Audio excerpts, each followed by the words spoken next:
Watch and burn. Hey everyone, so tonight I wanted to talk about one of my two favorite Bad Religion albums from their newer era of record releasing, and that would be The Process of Belief. Now, I know that financially speaking, as far as sales were concerned, this record was a complete and total success. I think it shipped close to 250,000 units, give or take. Actually, wait, no, now I think it was 220. I think 250 was a bit of an exaggeration. But nonetheless, this record was a sales success as well. I'm kind of distracted. There's some people in the parking lot where I am, and they're like setting up for camping or something. I don't know what they're doing. It's kind of distracting. But yeah, so as far as the sales aspects were concerned, this was a complete success. And as far as how their fan base felt, this record was a complete success as well. Now, personally, I really like this record. I like the sound, I like the production, but I still don't love how there's sort of a shift in Graffin's voice. Now, that became pretty apparent back on No Substance, so this vocal shift isn't a new thing, and you'd think I would have been able to wrap my head around it by this point when this record was released. But no matter how many times I listen to this record, because I do genuinely like this record, I just can't get right with how his voice has changed. Now, this record was really successful. Again, now, as far as having strong songs, this record... Okay, these two guys are really distracting me. I don't know, they got camping gear and tennis rackets because there's a tennis court over there. This is proving to be a little more difficult. Oh, one of them took their shirt off. Wow, it's too bad there aren't any ladies around because he looks great.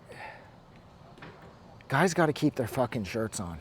But anyways, yeah, with songs like Kyoto Now, Bored and Extremely Dangerous, Broken, Can't Stop It, Supersonic, Prove It, this record was a colossal knockout of an overall success for the band, and it seems to sort of echo back to the earlier Bad Religion sound at times on here, especially concerning like their super famous triple part vocal harmonies, as well as their overall oohs and ahs, especially on tracks like Bored and Extremely Dangerous. I found that like old school Bad Religion sense of melody was on full display with that track. I will argue, however, that the middle of Bored and Extremely Dangerous sort of goes off the rails somewhat with the phone ringing, and it takes a little long, and I hate it when ultra catchy songs kind of stop dead in the middle for something else entirely. I feel the same way about Chemical Warfare by the Dead Kennedys. With all the coughing and everything once the chemical attack takes place, I found that it really subtracts from the song's catchy impact. And I feel that the same thing is, what the hell is that? It sounds like a giant truck is just letting out some type of pneumatics. What the fuck is that? There's no truck over there, there's just houses. But anyways, I do hate it when songs that I find to be, like I said, are ultra catchy. I hate it when they kind of stop dead in the middle and try something a little more experimental. Now, whereas I got the point and I understand what they were going for with the track, I still wish they hadn't done it. And yeah, so now I will say, I believe too that with songs like Kyoto Now, Bad Religion is still pushing for their overall interest in environmental concern, and that song is no doubt about the Kyoto Accord, which was established way back when, and it's an effort in order to save the planet because of all of the polluting that we as humans have been doing since pretty much the Industrial Revolution. Now, I'm not knocking the Industrial Revolution. The Industrial Revolution was fantastic. It did a lot of good. But you notice within roughly 150 years, we're pretty much knocking on death's door. So you could argue back that the Industrial Revolution was a bad idea. But nonetheless, Bad Religion's interest in environmental concerns is still on full display here.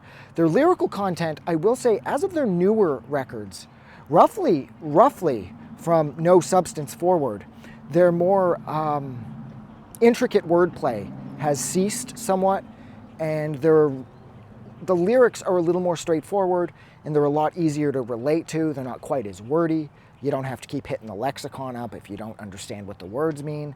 A lot of their lyrics have been toned down considerably just to make them that much more, I guess, relatable and accessible to a wider amount of their fan base, I suppose, because it just feels like gone are the days of the overly or the overtly worded